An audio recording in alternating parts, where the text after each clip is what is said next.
teve essa pesquisa aí apontando que a religião do candidato afeta o voto de 1 a cada 3 brasileiros. Olha que dado importante.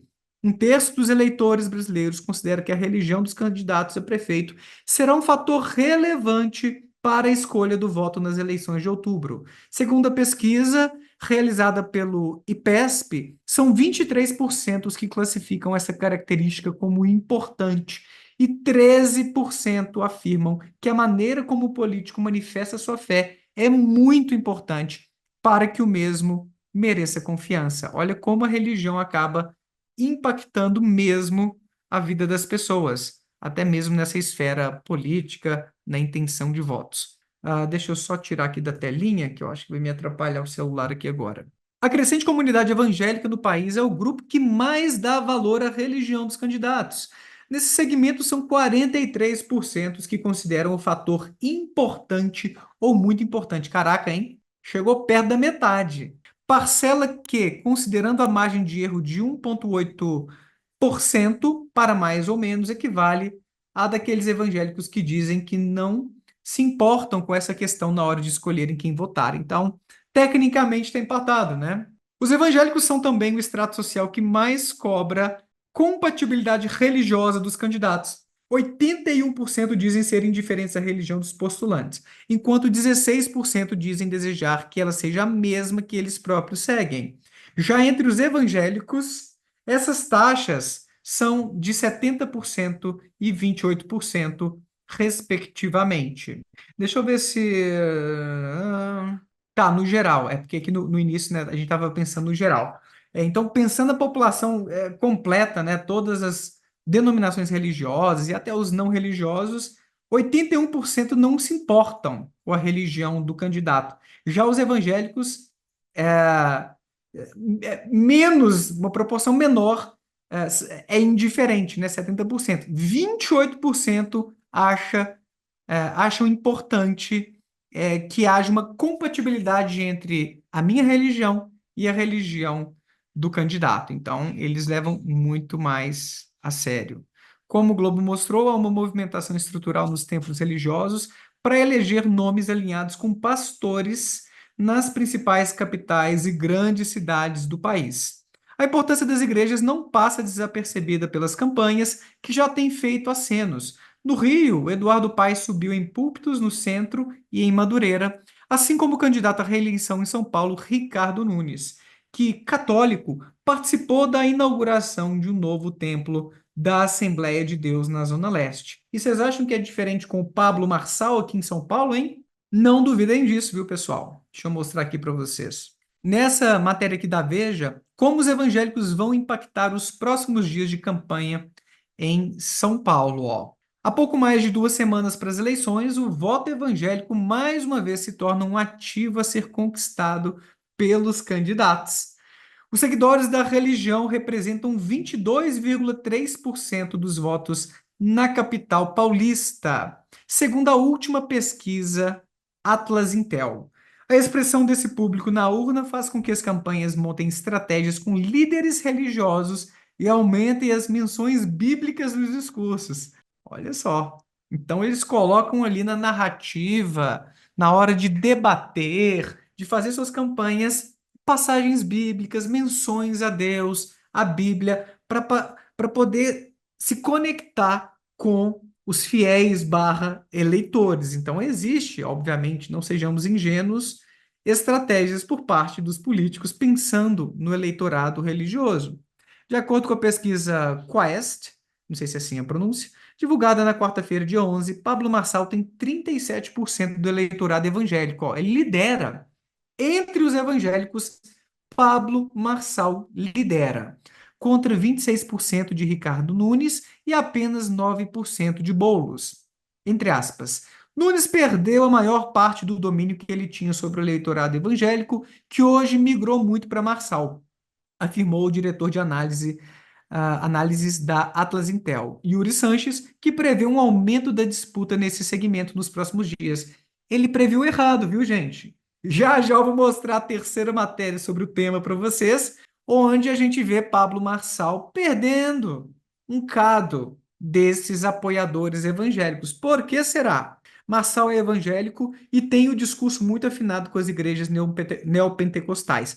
Cara, falar que Marçal é evangélico, é meio controverso, tá? É bem controverso, na verdade. Deixa eu ver se eu encontro aqui. Ele mesmo se colocando como não evangélico. Eu encontrei aqui. Tem um tempinho já, tá? Só se ele mudou a estratégia, porque isso tem 2 anos. Hoje, como candidato à prefeitura de São Paulo, não sei se ele mudou a estratégia ou se ele agora se identificou com o público evangélico. Vai que é possível? É. Vamos acreditar assim facilmente? Não, né, Nath? A Nath resmungou. Não. Vamos ver o que que ele diz aqui nessa entrevista ao antagonista. Ó, eu vou colocar aqui, gente, porque tem alguns canais que dão ruim se eu compartilhar a tela completa, mas eu acho que vocês vão conseguir ouvir numa boa, tá? Ó. Você mescla no teu trabalho, nesse teu treinamento, você mescla essa questão da religião Não com mesclo. a reprogramação neurolinguística, não sei o Não quê. mesclo, esse é Foi meu uma- lifestyle. Não, é meu lifestyle, eu vivo isso. Eu sou cristão. Certo. Só que eu não defendo religiosidade. Ó, O Estado é laico. Eu acho que não tem que ter pastor lá igual tá hoje, Aham. o Bolsonaro tá fazendo. O negócio é que é meu lifestyle, eu não posso Você deixar. é evangélico? Não sou evangélico, sou cristão. Eu não Católico. tenho, não tem religião. Não sou tem cristão. Cristianismo não é religião. aí ele fala que cristianismo não é religião e tal, então, enfim, coisas bem controversas também. Mas nessa entrevista aqui de 2 anos, ó, deixa eu mostrar. No antagonista, vocês conseguem ver aí, ó, de 2 anos. Opa, pouca bateria. Ele diz que não é religioso, que não é evangélico. Ele seria cristão. É o que eu tô falando, aí, as controvérsias, né, gente? E aqui ele é colocado como evangélico. Eu não sei se ele mudou seu posicionamento de 2 anos para cá. Ou se quem escreveu esta matéria só inferiu que ele fosse evangélico, talvez. E eu não sei se esse entrevistador, ao fazer essa questão a ele, teve como pano de fundo, até porque foi um corte os cursos dele. E eu fiquei sabendo recentemente por uma prima minha que comprou um curso de Pablo Marçal há uns anos para poder vender mais, para ser uma grande empreendedora e tal. Ela falou assim: Dani, eu me assustei porque de repente apareceram umas aulas sobre Jesus, sobre cristianismo. Então, sim, Pablo Marçal já em sua época coach trazia alguns elementos religiosos para ali. Se é tipo o Leonardo Cositorto, um cara que foi preso na Argentina por ter. Ele era um coach espiritual e misturava coisas do coaching com a religião, com a Bíblia. E foi preso por esquema de pirâmide, por ter supostamente enganado muita gente e ganhado milhões e milhões e ó, debandou-se. Mas enfim, pegaram o cara e o prenderam. O cara chegou a falar uma coisa assim, ó. Gente, no final de um dos evangelhos, Jesus disse, eu acho que era no final de Marcos, disse que feitos ainda mais maravilhosos do que esses que vocês testemunharam seriam realizados por aqueles que realmente crescem, realmente tivessem fé. Isso que eu estou fazendo aqui é justamente o que Jesus colocou lá. Eu estou trazendo uma vida melhor para vocês com esses investimentos. Então, o Leonardo Cositorto, que está preso hoje na Argentina, usava essas táticas de trazer passagens bíblicas e sua fé cristã. Ele ia a igrejas e tal. Eu não sei se ele se colocava como pastor. Mais ou menos o que a gente viu, ó, de forma semelhante, Pablo Marçal já foi a alguns cultos evangélicos, tentou fazer a cadeirante voltar a andar. Vocês lembram dessa, gente? Ele tentou fazer a cadeirante voltar. Ah, nesse vídeo que eu mostrei agora aqui a vocês, eu não vou colocar isso de novo, né, gente? Tem um corte aí no canal de cortes. Quem não tá no canal de cortes inscrito ainda, se inscreva lá, por favor. O link tá aí embaixo, beleza, pessoal? E se você está vendo isso daqui sendo um corte, se inscreva aí também. Aproveite para acompanhar outros melhores momentos de lives no meu canal principal. Então, o ponto é que alguns coaches, às vezes, tentam fazer esse diálogo com a religião. Se é por maldade ou não, eu não sei. Alguns provavelmente fazem com essa maldade, com essa malícia de aumentar a identificação do cliente com ele. Ah, ele é cristão como eu, então deve ser pessoa boa, né? O Primo Rico, inclusive, ultimamente começou a falar sobre cristianismo, sobre Jesus em seu canal. Eu não sei se ele é coach, né? Eu acho que não, né? Acho que ele fala sobre finanças, mas eu acho que ele não atua como coach, né? Me corrijam se eu estou errado. Mas enfim, às vezes a gente vê esses movimentos de levar a religião para esses assuntos de coaching e também pela política. Então, Pablo Marçal, que supostamente seria um megalomaníaco, conforme o Silas Malafaia, ficaram sabendo da última, gente?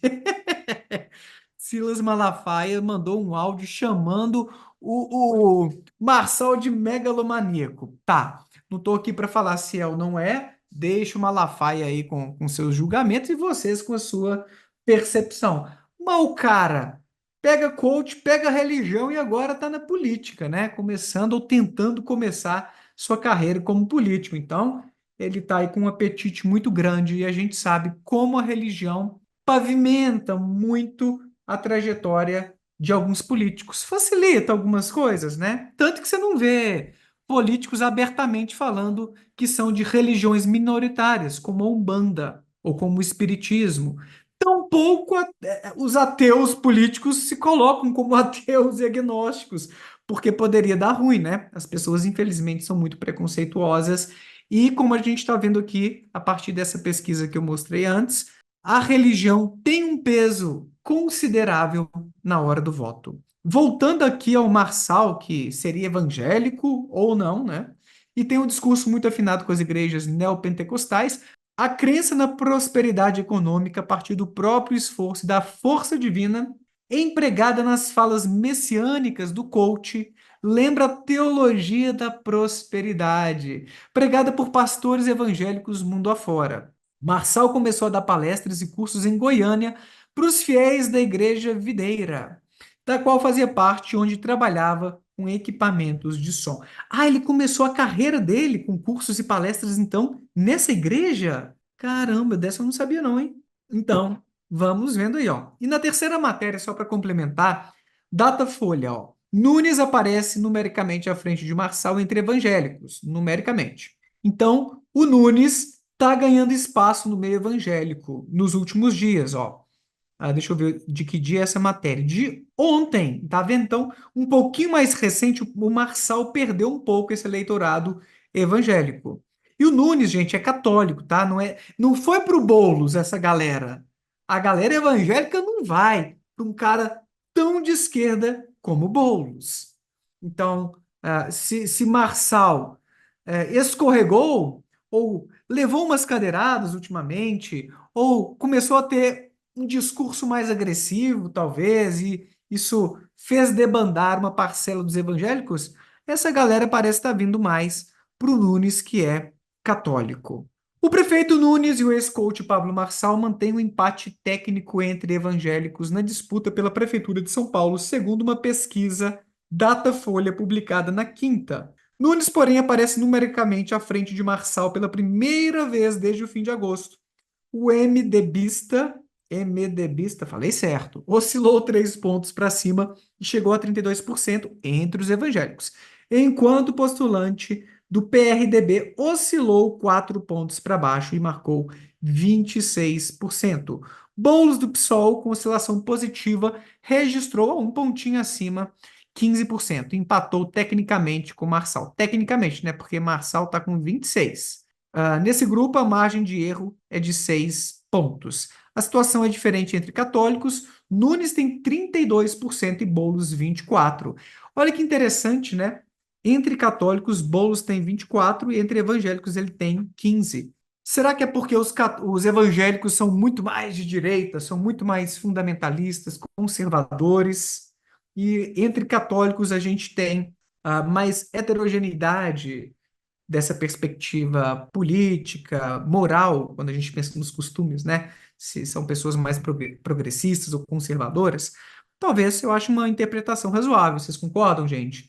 A gente vê o Marçal com menos eleitores católicos aqui o endossando e ele mais forte entre evangélicos. Então, o Marçal parece estar capturando mais esse público conservador, mais à extrema-direita, do que o Nunes, que tem mais eleitorado católico, e os católicos seriam menos conservadores, comparativamente aos evangélicos, pelo menos. É uma interpretação. Eu não tenho esse dado posto assim para falar para vocês. Eu sei que tem pesquisas na minha área que mensuram conservadorismo, liberalismo, nesse sentido econômico e tal, mas eu confesso que eu não as li para trazer esses dados para vocês e, portanto, estou só fazendo inferências por aqui, só, enfim, supondo, posso estar enganado. Se alguém tiver uma ideia divergente, escreva aí no chat ou deixe sua mensagem aí embaixo.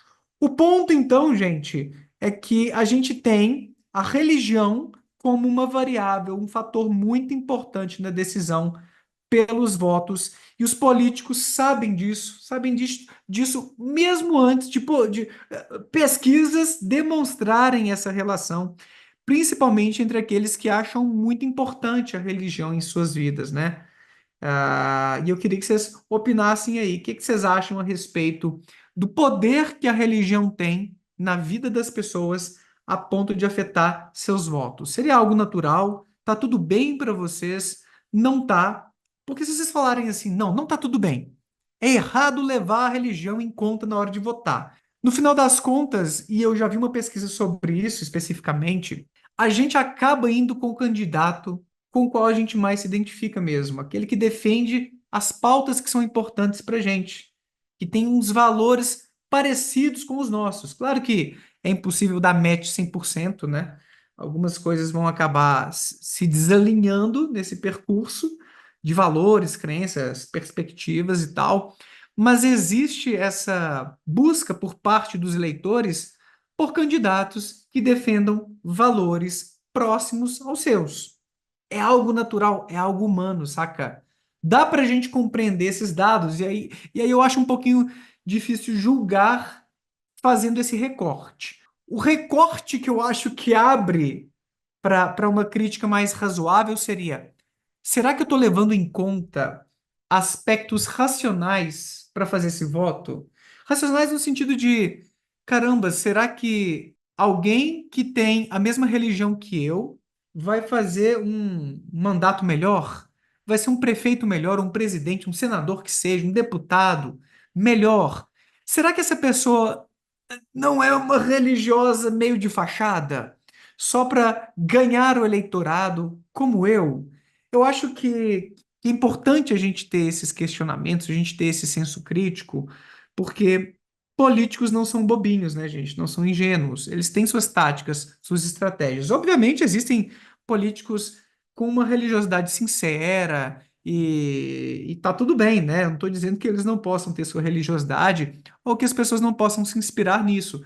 Mas eu acho um critério, uma vez que as crenças religiosas carecem de base evidencial, racional, eu acho um critério um pouco mais perigoso, saca? Essa misturinha entre Estado e religião deixou várias sombras, feridas no nosso passado, no passado da humanidade, né, gente? Então, apesar de eu compreender do ponto de vista científico que os eleitores se identificam, se conectam com os candidatos que sustentam crenças e valores similares aos seus, eu acho esse aspecto religioso um pouco mais perigoso. Então, eu tenho minhas reservas a respeito disso. É um direito das pessoas, obviamente, não estou aqui para impedir ninguém de fazer esse movimento ou ir nessa direção, mas eu acho bem perigoso quando a gente tem a religião tão forte influenciando eleições e tão fortemente entrando nessa esfera política, mesmo que pela porta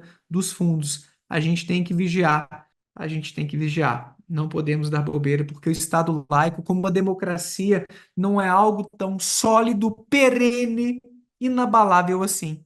E a gente testemunhou um risco à democracia recentemente. Então, vigiemos, meu povo, vigiemos. E escrevam aí o que vocês acham dessa reportagem, desses dados, se vocês concordam, discordam dessas minhas interpretações. Estou sempre aberto a ouvir vocês. E aí, bom ou não, aqui é o Daniel Gontijo, espero que você tenha curtido esse corte. Clica aqui para ver a live completa lá no meu canal principal e para ver mais vídeos nessa pegada, não deixa de se inscrever por lá e por aqui também.